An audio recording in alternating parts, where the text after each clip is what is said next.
kita yang ditraktir tahu diri. Jangan aji mumpung. Boleh apa aja, ambil apa aja. Jangan ambil apa aja. Kalau memang betul Anda harus menerima berkat hari itu, ambillah saja apa saja yang perlu.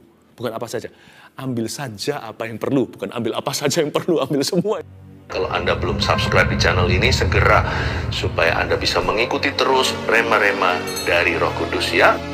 Shalom semuanya sekali lagi. Yang baru bergabung juga. Ini saat teduh yang akan membawa kita berubah. Targetnya supaya kita berubah ya. Ambil Alkitab dan catatan. Kita renungkan firman Tuhan yang saya berikan judul, Jangan Terpancing.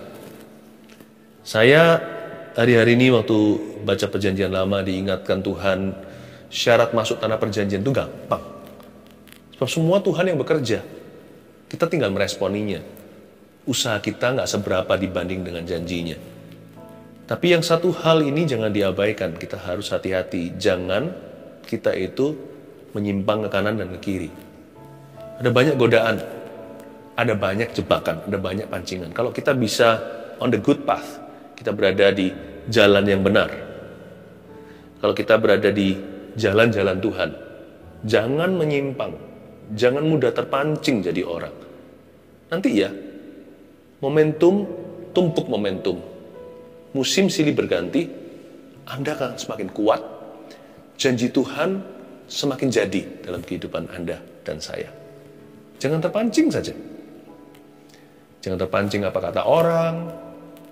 Jangan gampang tergoda dengan dunia. Jaga hati, miliki hati yang aman. Dan iman itu jangan gampang goyang. Karena Tuhan serius dengan Anda loh. Tuhan tidak main-main dengan kehidupanmu. Jangan terpancing, saya mau ajak kita untuk melihat di perjanjian lama. Kali ini di 2 Raja-Raja, pasal yang ke-5, ayat yang ke-15.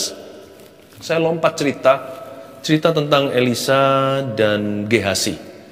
Berhubungan dengan Naaman. Ingat ya, jenderal perang itu bukan orang Yahudi yang kena kusta, lalu disuruh mandi di sungai Yordan, celup berapa kali, keluar kulit kayak bayi. Nah, jenderal ini setelah sembuh, wah dia super berterima kasih. Dari sini kita melihat salahnya Gehazi, lalu gimana Elisa meresponi. Elisa ini dewasa rohani, dia nggak gampang terpancing. Ini orang, saya mau belajar dari hamba Tuhan ini bukan mujizatnya. Mujizat kan kasih karunia, nggak bisa kita asal main tiru. Tapi saya ingin sekali rasa amannya itu loh. Dia itu aman banget sama Tuhan. Sama Tuhannya itu dia betul-betul secure. Dan dia juga rasa aman dirinya tinggi. Orang ini luar biasa. Ingat ya, banyak hal yang membuat kita nggak happy di hidup ini bukanlah karena kita nggak punya sesuatu. Seringkali karena kita itu terlalu kepo dengan kanan kiri. Jadi ada perasaan penasaran, nggak terima, perasaan malu, dibilang apa, khawatir nanti orang mikirnya gimana. Itu yang banyak sekali mengkorupsi happiness in you and me. Jadi itu yang harus hati-hati. Dan itu ternyata bukan hanya membuat kita nggak bahagia, itu bisa menggagalkan rencana Allah dalam kehidupanmu karena kita tidak fokus ke Yesus. Mari kita lihat ayat 15. Jangan terpancing.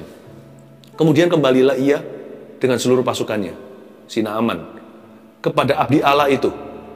Setelah sampai, tampillah ia ke depan Elisa dan berkata, abdi Allah di sini Elisa, sekarang aku tahu bahwa di seluruh bumi nggak ada Allah kecuali di Israel. Karena itu, terimalah kiranya suatu pemberian dari hambamu ini. Tetapi Elisa menjawab, demi Tuhan yang hidup yang di hadapannya aku menjadi pelayan sesungguhnya. Aku tidak akan menerima apa-apa. Dan walaupun Naaman mendesaknya supaya menerima sesuatu, ia tetap menolak. Cerita kita hari ini dimulai dengan Naaman sudah sembuh. Kita langsung ke episode 10 istilahnya. Lalu dia kembali ke abdi Allah. Abdi Allah itulah Elisa. Ingatlah saudaraku, jemaat yang terkasih. Ingatlah bahwa Anda dan saya itu adalah abdi Allah. Kita ini adalah hamba-hamba Tuhan. Kita bukan hamba manusia, bukan hamba dunia. Bukan menjadi hamba uang. Dan juga bukan Kita juga bukan hamba hawa nafsu, kita ini hambanya Kristus. Pada Dia, kepada Tuhan kita berhutang budi, Dia sudah membeli. Jadi ingat ya, ultimately pada akhirnya Anda dan saya itu accountable atau bertanggung jawab kepadanya. Harus menjawab Dia saja seorang. Jadi fokus ke Yesus. Fokus pada perintahnya, kehendak Allah dalam hidupmu. Udah gak usah kepo kanan kiri. Kita jaga hati dengan segala waspada. Itu artinya abdi Allah. Dia melayani Tuhannya. Lalu dia berkata seperti ini si Naaman. Sekarang aku tahu bahwa di seluruh bumi gak ada Allah kecuali di Israel. Lalu dia berkata, sekarang aku tahu, now I know. Berarti orang ini jiwa baru. Kita semua tahu dari cerita ini, dia berasal dari ras dan negeri yang tidak takut akan Allah. Sekarang dia tahu, berarti dia jiwa baru. Jadi saya tunjukkan mengapa Elisa menolak berkat. Seolah-olah menolak berkat. Karena Elisa tahu apa yang dia lakukan. Dan dia punya prinsip yang jelas. Hatinya aman dalam Tuhan. Sekarang aku tahu, berarti dia jiwa baru ya. Lalu dia berkata di kalimat berikutnya, karena itu terimalah kiranya suatu pemberian dari hambamu ini. Dia berkata, sekarang aku tahu kalau di seluruh bumi gak ada Allah kecuali di Israel. Karena itu, makanya terimalah pemberian dari hambamu ini. Karena itu karena apa ya? Dia punya motivasi untuk memberi itu belum jelas sekali. Masih bercampur baur dengan teologia penyembahan berhala. Di negeri itu saya yakin banyak korupsinya, salam amplop di mana-mana. Jadi Elisa tahu kalau dia menerima dari tangannya akibat mujizat yang dilakukan Tuhan. Bukannya salah karena itu berkat Allah. Tetapi dia tahu bahwa itu merugikan sang jiwa baru. Itu membuat sang jiwa baru seperti dikonfirmasi bahwa dewa ini, namanya Allah Israel ini bisa menyembuhkan dan kita harus memberi dia makanan. Karena dia berasal dari negeri penyembahan berhala, jadi semua berhalanya harus diberi makan oleh penyembahnya. Maka dia akan gagal untuk melihat bahwa Allah kita itu tidak perlu apa-apa. Kalau Elisa salah bertindak, gesture atau gerak-gerik tubuhnya itu tidak bisa mewakili Tuhan dengan betul, dengan lengkap. Jangan-jangan si jiwa baru ini akan menganggap Allah Israel itu sama dengan dewa-dewi. Karena itu dia tolak. No. Jawabannya bagus sekali. Ayat 16, tapi Elisa menjawab, demi Tuhan yang hidup. Dia berkata, Tuhanku hidup, bukan berhala. Yang di hadapannya aku menjadi, perhatikan kalimat kata berikutnya, pelayan sesungguhnya. Aku hamba Tuhan tulen. Aku tidak lakukan ini demi popularity atau demi money. Aku tidak akan menerima apa-apa. Dia nggak marah loh ya, dia ngomong dengan baik-baik. Sir, I won't receive a thing from you. Not this time. Bukan dalam kondisi begini. Ini konteksnya salah. Anda jiwa baru. Anda perlu belajar dulu. Di negeri Anda semua bisa dibeli dengan money. Tidak di tanah Israel. Allah lah Tuhan kami. Bukan harta duniawi. Dan walaupun Naaman mendesaknya supaya menerima sesuatu, ia tetap menolak. Si Elisa tetap menolak. Pertama tulis ini. Jangan terpancing untuk menerima apa yang tidak sejahtera dalam hati. Kalau Anda rasa nggak serak gitu ya, diuji dulu. Kalau Anda rasa tidak damai sejahtera atau kurang gimana gitu, jangan putuskan. Jangan putuskan langsung atau seketika. Beli waktu dulu. Timbang-timbang di dalam hati, cari penasihat-penasihat yang baik, yang kenal firman Allah, yang hidupnya matang, buah-buah rohnya teruji. Banyak kok orang-orang bijaksana yang Tuhan sisakan di bumi ini. Masih ada orang-orang yang hidup untuk Tuhan, bukan untuk duniawi. Dan orang-orang ini Anda bisa jadikan teman untuk mempertimbangkan. Dan penting sekali untuk mempertimbangkan tujuan. Kalau suatu tidak serak di hati ya, tujuannya apa, alasannya apa, terutama untuk menemukan kehendak Tuhan yang sempurna. Jangan hanya kehendak Tuhan yang pas-pasan, asal baik di mata orang atau benar di mata sendiri. Coba diuji, apa yang menjadi kehendak Tuhan yang sempurna, aim for perfection. Sekalipun kita bukan orang sempurna, kita tidak bisa jadi sempurna, usahakan merapat serapat-rapat mungkin. Cari tahu what is God's perfect will. Apa yang menjadi kehendak Allah yang sempurna dalam kondisi yang gue hadapi hari ini. Yang penting gini, kalau di hati nggak pas, apalagi kalau tertulis dalam firman Tuhan, hati pas atau enggak, kalau sudah tercatat dalam firman Allah, sudah jangan kompromi, udah jangan coba ditawar. Tapi saya bicara di area abu-abu, atau sesuatu yang enggak jelas-jelas tertulis di sini. Boleh nggak boleh, sekarang atau nanti. Dari orang ini atau dari orang lain. Apa responku dalam situasi ini? Kadang-kadang nggak letter luck secara literally atau harafiah ditulis di Alkitab. Tapi kalau kita tiap hari merenungkan firman, hati kita diisi dengan firman, roh kita akan merasa, nurani kita itu bisa menjadi alarmnya. Kalau ada sesuatu yang off, rasanya nggak pas, itu di dalam hati jiwa kita itu terasa kurang sejahtera perkara hal itu. Yang kayak begitu, hati-hati jangan menerimanya. Atau jangan melakukan itu. Jangan terpancing hanya karena paksaan dan desakan atau apa yang merupakan opini populer sekeliling Anda. Meskipun perasaan kita bisa menipu loh ya. Saya nggak berkata perasaan srek itu segalanya. Kadang-kadang kita nggak rasa sejahtera itu hanya karena kita ini kurang wawasan. Kita kurang wawasan atau beberapa orang picik hatinya. Atau ada trauma. Atau bias atau bias udah terpengaruh atau dipengaruhi dengan opini orang lain. Ada hal-hal tertentu yang kita sekalipun rasa srek atau nggak srek ternyata kita salah. Selalu kembali ke firman Allah, dan kalau area abu-abu, beli waktu, timbang dulu, cari tujuannya apa itu, alasannya apa aku melakukan ini. Lalu temukan kehendak Allah sesempurna mungkin yang dapat Anda temukan. Libatkan orang lain, tapi jangan gosiper. Jangan libatkan orang-orang yang jelas-jelas hidupnya menentang Tuhan. Atau hidupnya di luar rancangan Allah. Atau mereka yang menentang firman. Jangan dengarkan nasihat orang fasik. Jangan duduk bersama dengan pencemooh dan berdiri di jalan orang berdosa. Libatkan orang-orang yang bijaksana itu tidak tentu orang-orang ternama. Tapi pasti ada orang-orang yang anak-anak Tuhan maksud saya. Yang hidupnya itu mencerminkan Kristus sekalipun tidak sempurna. Mereka pun masih belajar. Nurani ketemu nurani. Besi menajam besi. Manusia menjaga manusia. Tuhan pasti akan berbicara. Tapi pokoknya kalau hati Anda nggak sejahtera, janganlah Anda menerimanya. Lanjutkan di ayat yang ke-17. Akhirnya berkatalah Naaman, jikalau demikian biarlah diberikan kepada hambamu ini tanah sebanyak muatan sepasang bagal. Minta tanah. Dari tanah suci istilahnya.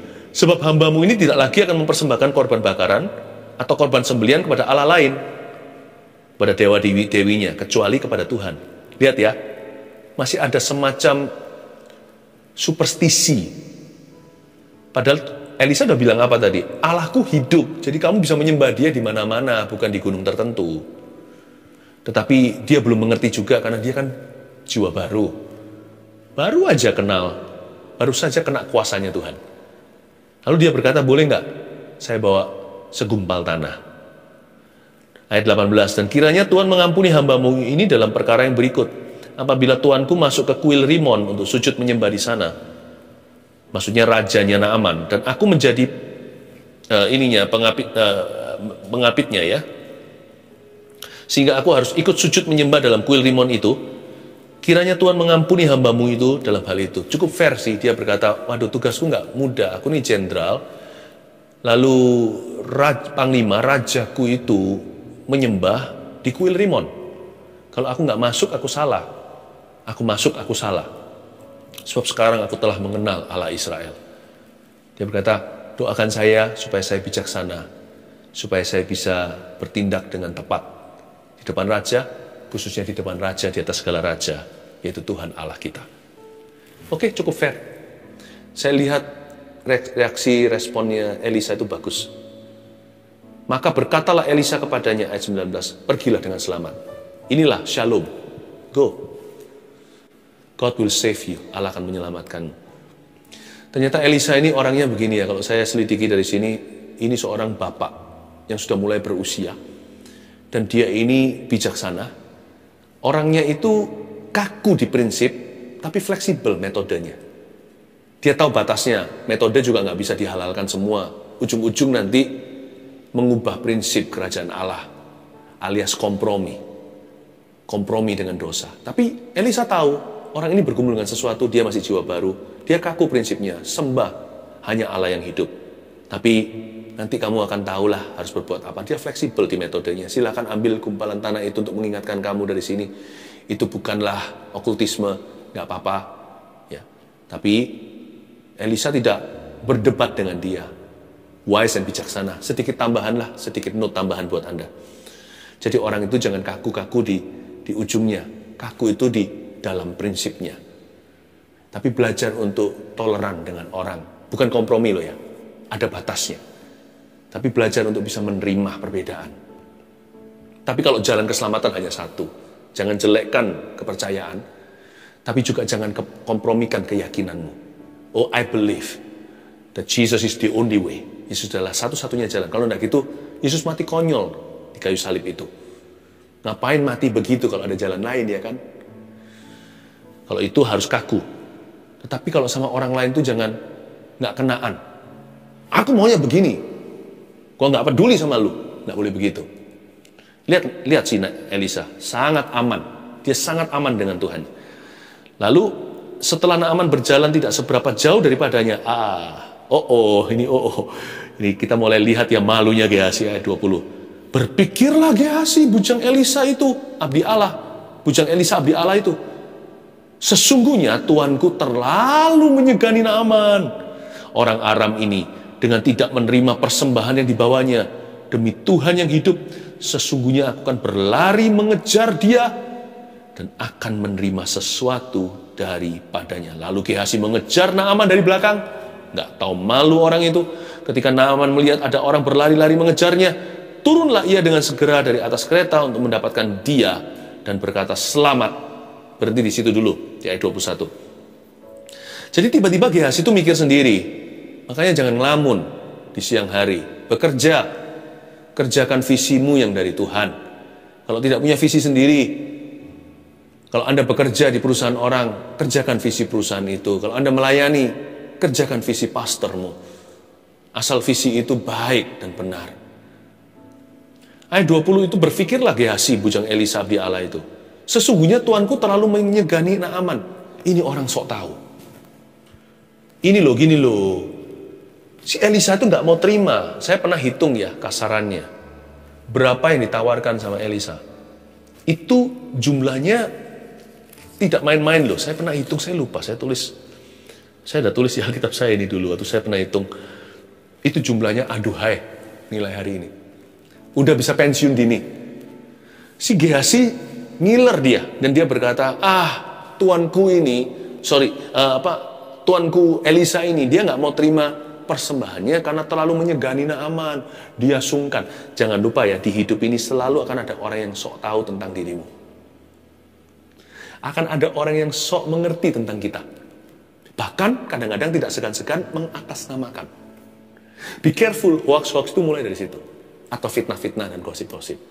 Pembunuhan karakter sepertinya, seperti itu. Ini secara tidak langsung Elisa dibunuh karakternya. Nggak ditanyain dulu. Ini orang mulai dalam remang-remang, dalam gelap-gelap. Sebenarnya kasihan Naaman sih. Naaman itu nggak tahu apa-apa. Dan sampai mati juga ternyata tidak ada klarifikasi. Itu yang membuat saya kagum sama Elisa. Orang ini aman diri. Lalu dia pergi kan? Dia berkata, lalu dia kejar dan sesungguhnya aku akan berlari mengejar dia dan akan menerima sesuatu daripadanya. Perkataan Gehazi begini, aku akan terima sesuatu daripadanya. Catat ini. Apa yang kita terima atau kita tolak sangat menentukan kerohanian kita.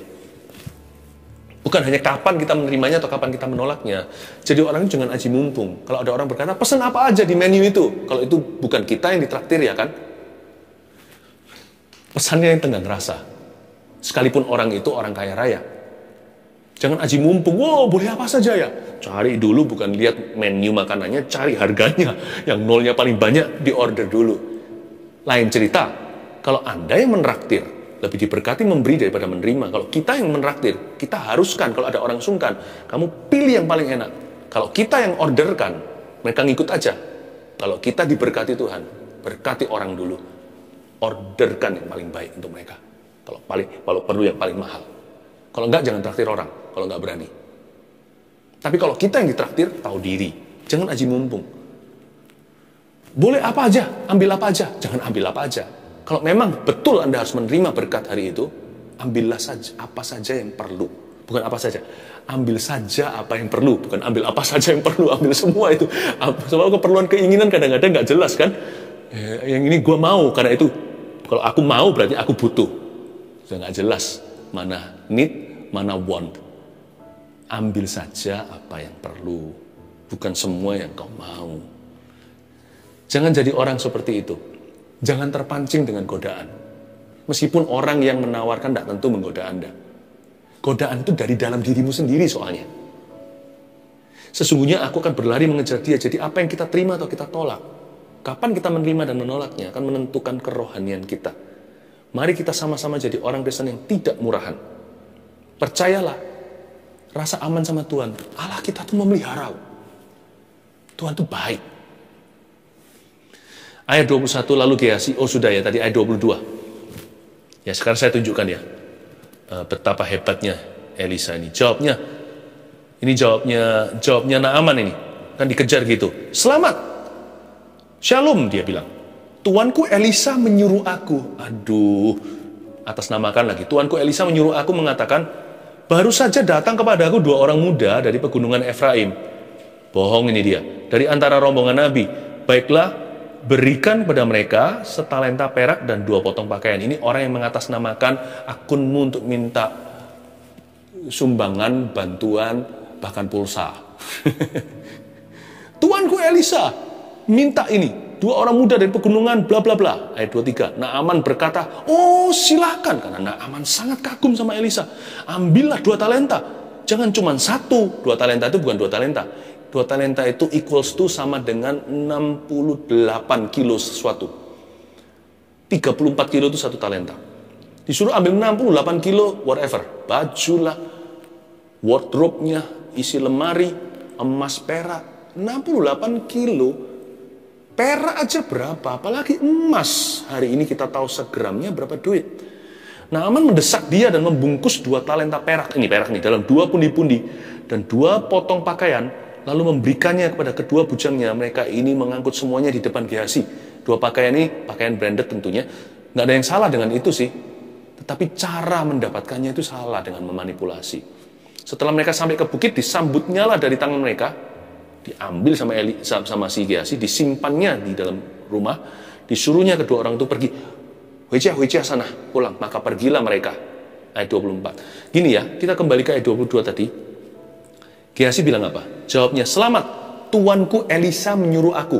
Coba ingat itu, Elisa suruh saya. Ini fitnah yang merendahkan Elisa. Coba bayangkan tadi Elisa super tegas. No. Aku sudah diberitahukan, bahkan sudah dicetuskan alasan kenapa dia tidak menerima. Kali ini dia berkata, no, jangan lupa berkata, thank you, tidak, terima kasih.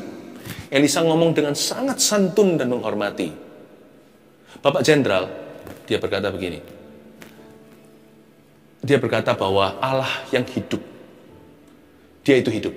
Dan aku ini hamba Tuhan, pelayannya sesungguhnya. Jadi dia sudah ngomong begitu panjang lebar dengan tegas dan berwibawa. Tiba-tiba, kalau saya jadi Elisa, saya akan merasa dizolimi. Staf saya mengatasnamakan, lalu ambil keuntungan, lalu berkata, Elisa menyuruh aku.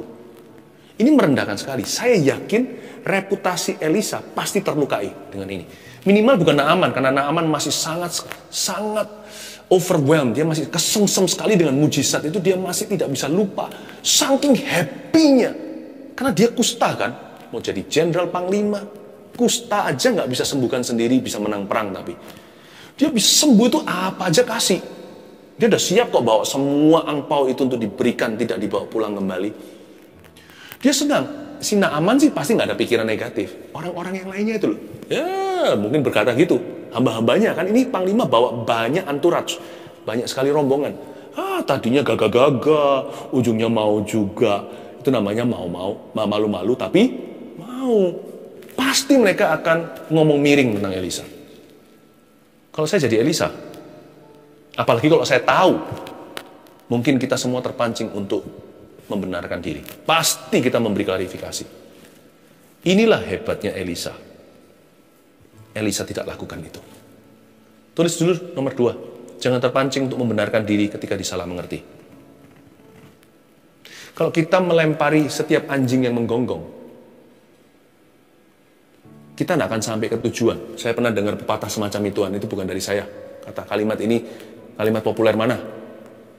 Kalau kita setiap orang yang melontarkan fitnah pada kita, kita lari kejar, konfrontasi, dan jelaskan. Lama-lama kita bukan abdi Allah, abdi manusia. Nggak usah terpancing membenarkan diri ketika disalah mengerti. Juga waktu kita difitnah. Ginilah, jelaskan seperlunya saja kepada yang berkepentingan. Pernah tulis surat kan dalam bahasa Inggris, to whom it may concern. Kira-kira siapa yang merasa surat ini ada hubungan dengan dia, atau dialah yang berkepentingan, to whom it may concern, jikalau surat ini semoga kepada yang terhormat mereka yang berkepentingan. Itulah maksudnya dalam bahasa Inggris, to whom, pada siapa, it may concern. Kepada siapa ini berurusan. Jadi jelaskan aja apa yang perlu. Seperlunya kepada orang-orang yang berkepentingan. Meskipun ini sangat melukai reputasinya. Dan kepada sisanya, jangan hati kita itu terpancing merasa, tidak bisa, aku harus clearkan namaku. Setelah saya tidak berkata bahwa kita tidak boleh menjelaskan loh ya. Kalau kita itu difitnah, lalu orang yang bersangkutan kita tidak jelaskan, keluarga kita jadi kacau akibatnya, harus ada penjelasan dong, suami istri contohnya, oh that's not true. Atau di dalam dunia kerja mungkin dengan rekan, kolega, bosnya, atau karyawan, harus menjelaskan. To whom it may concern. Jelaskan seperlunya kepada yang berkepentingan. Sisanya lebih dari itu, don't worry. Kalau hatimu benar, tidak bisa dibunuh karakternya. Sometimes kadang-kadang the best comment kepada sisanya yang tidak berkepentingan adalah no comment. Kadang-kadang komentar terbaik kepada sisanya dunia yang tidak berkepentingan dengan urusan ini adalah no comment, tidak perlu berkomentar. Percayalah, sampai akhir hayatmu akan ada orang yang salah mengerti dengan Anda. Pasti ada orang yang thinking wrong about you, yang berpikir yang salah tentang Anda. Nah, orang yang seperti ini gimana caranya? Asal hati Anda benar, hal itu tidak terbukti. Kalau terbukti lain cerita loh ya, harus bertobat ini. Kalau Anda tidak seperti yang mereka katakan, don't worry. Asal hati Anda benar, terus kejar kehendak Allah dalam hidupmu. Hidupi aja hidup Anda. Dan terus berbuah. Lakukan aja terus kehendak Allah. Yang rugi siapa? Bukan Anda yang disalah ngerti. Mereka yang hidup dalam dusta. Karena ketika mereka salah mengerti Anda, mereka percaya dusta. Yang rugi bukan Anda yang terus melakukan kehendak Allah. Yang hidupi terus hidupnya sendiri dan continue berbuah. Nah, orang-orang yang jadi korban ini, Tuhan punya dua cara. Kalau Tuhan sayang dengan mereka, kalau hati mereka benar, Tuhan memandang orang itu somehow bagaimana caranya akan dipertemukan dengan Anda, atau dipertemukan dalam radius kebenaran, dan mereka berkata, dan ketika mereka masuk di dalam influence atau pengaruh itu, mereka kan akhirnya berkata, oh begitu ternyata. Tuhan selamatkan mereka, bukan selamatkan Anda. Adanya orang ini percaya atau masih curiga, pikiran benar atau salah dengan Anda, tidak menambah sehasta di hidupmu. Kalau Anda hidup dalam kehendak Allah. Tapi orang ini yang disayang Tuhan, jadi yang diselamatkan orang ini waktu dia berkata, oh begitu ternyata. Dan orang ini diselamatkan dari roh dusta. Dan orang ini bisa dilepas dari penjara dan bertumbuh lagi. Jiwanya akan berkembang lagi dan Tuhan mulai bicara dalam hidupnya. Tapi kalau Tuhan tidak sayang sama mereka, cinta si Tuhan, cinta semua orang berdosa. Tapi ada yang Tuhan tidak sayangkan karena seperti Firaun yang mengeraskan hatinya. Dan mereka bukan hanya percaya dusta, they are doing something about it. Dan mereka melakukan sesuatu dan jahat di mata Tuhan. Tuhan akan biarkan mereka di dalam dusta itu. Tuhan akan biarkan itu. Dan mereka akan seperti pakaian usang, akan kering, mati. Anda akan hidup merah. Ya, jambunya itu merah, ungu, semua warna, berbuah lebat menjadi kebun buah-buahan. Dan anehnya, sampai mati, masih tetap tidak tahu kebenaran. Sedangkan Anda dan saya bisa mati dalam kebenaran Allah. Sampai akhir hayatnya. Dialah jalan kebenaran dan hidup. So don't worry. Don't stress it out. Jangan distreskan. Akan ada orang-orang nanti di akhirat ketika Tuhan berkata, masuklah dalam sukacita Bapakku. Akan ada klarifikasi terakhir dari Tuhan Yesus. You know. Nah, kalau Tuhan sudah berkata, you know. Disitulah semua kebenaran dibuka. Jangan cari kebenaran keadilan di hidup ini. Just live your life. Hidupi hidupmu. Lakukan kehendak Allah. Terus berbuah. Ya. Ayat 20 berapa ini tadi? Sampai ayat berapa tadi ya? Oh, ayat 25 sekarang ya. Baru saja Gehazi masuk. Ini Gehazi masuk ini. Dan tampil ke depan tuannya, Elisa. Berkatalah Elisa kepadanya. Oh, kalau Elisa nggak tahu kan lebih enak ya. Ternyata Elisa tahu. Dari mana Gehazi? Ayo, where have you been? Ni gang cai zai nali? Jawabnya, hambamu ini tidak pergi kemana-mana kok. Enggak pergi mana-mana. Langsung Elisa berkata di ayat 26. Tetapi kata Elisa kepadanya, bukankah hatiku ikut pergi? Matilah dia. Bukankah hatiku ikut pergi ketika orang itu turun dari atas keretanya mendapatkan engkau? Nabi kok mau ditipu? Maka sekarang engkau telah menerima perak dan dengan itu dapat memperoleh kebun-kebun zaitun, kebun zaitun, kebun anggur, kambing domba, lembu sapi, budak laki-laki dan budak perempuan. Saya suka sekali di ayat 26 ini ya, inilah kekaguman saya kan Elisa. Dia berkata, bukankah hatiku ikut pergi? Jadi waktu kejadiannya live di detik itu, Elisa punya roh ada di sana. Hatinya ikut pergi, tapi Elisa tidak panik, langsung angkat kaki, hengkang dan lari ke situ untuk benarkan. No, bukan begitu ya. Nama-nama gini loh. Aku nggak suruh orang ini putus-putusin sendiri atas namakan saya. Saya nggak pernah. Bla bla bla. Dia nggak lakukan itu. Hatiku ikut pergi, tapi hatiku aman sama Tuhan. Hati yang aman tidak akan tergoda untuk pembenaran, tidak akan terpancing sama sekali. I love this. Elisa tidak klarifikasi. Mau tahu kenapa? Karena dia sibuk sih. Kalau Anda baca fasa-fasa sebelumnya, Anda tahu sibuknya dia. Jadi dia tidak mengejar anjing menggonggong. Dia juga tidak mengejar setiap anak-anak di jalanan yang melempari dia batu. He was a man on a mission. Dia seseorang sedang menuju sesuatu. Kalau Anda lihat pasal 6 aja ada kapak timbul mengapung. Nantinya ada perang melawan Aram. Masih banyak mujizat demi mujizat. God wasn't finished with him. Neither was Elisha finished with himself. Elisa belum selesai dengan dirinya. Tuhan belum selesai dengan Elisa. Masih banyak pekerjaan menantinya. Sampai nanti dia mati pun masih ada PR tambahan. Masih ada ekstrakurikuler. Tulang belulangnya membangkitkan seorang mayat. Coba bayangkan. Elisa berkata, I have no time. Ada hal tertentu hitungan di akhirat. Dia berkata, aku lanjut. Karena saya punya tugas dari Tuhan. Remember this, tahun ini, Anda punya tugas dari Tuhan. Dari Bapa Sorgawi, Bapa yang kekal itu. Dari Tuhan Yesus tercinta. Jangan buang hidupmu, jangan buang yang namanya bandwidth di dalam hati itu untuk hal-hal seperti ini. Jangan terpancing sama sekali. Elisa tahu bahwa Allah belum selesai. Reputasinya masih dibangun. Buah-buah masih menanti. Kedahsyatan, kehebatan masih menunggunya. Haleluya. Saya yakin meskipun Naaman tidak dapat klarifikasi apa yang terjadi saat itu, dia lupakan. Dia pasti dengar dari negeri tetangga, negeri sebelah, apa yang dilakukan Tuhan di Israel lewat Elisa. That's powerful. Terakhir, ayat yang ke-27. Tetapi penyakit kusta Naaman akan melekat padamu. Elisa nggak ngamuk loh ya ini. Kalau Anda baca dengan seksama, tidak ada emosi di dalamnya. Tetapi penyakit kusta Naaman akan melekat padamu dan kepada anak cucumu selama-lamanya. Karena kamu ambil peraknya, kamu juga ambil juga kutuknya. Maka keluarlah Gehazi dari depannya dengan kena kusta, putih seperti salju. Celakalah dia. Akhir cerita Gehazi saat itu. Yang ketiga, terakhir. Jangan terpancing untuk emosi terhadap orang yang menyalahi.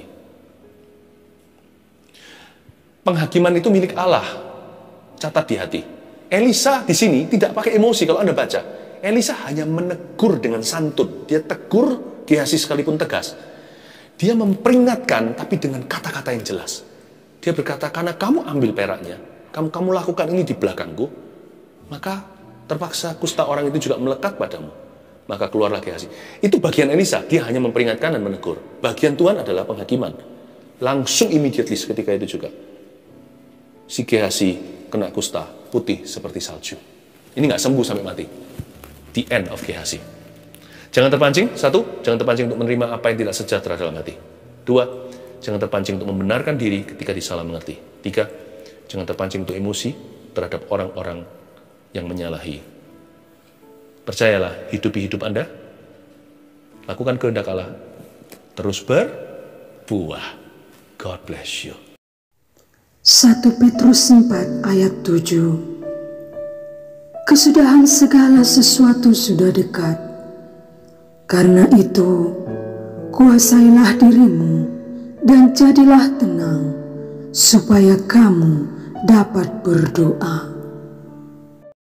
Saudara yang terkasih, terima kasih telah mendengarkan firman Tuhan hari ini. Jangan lupa untuk dukung terus channel ini dengan cara subscribe, like, share, dan juga komen, agar saudara kita yang lain juga boleh terberkati. Tuhan Yesus memberkati kita.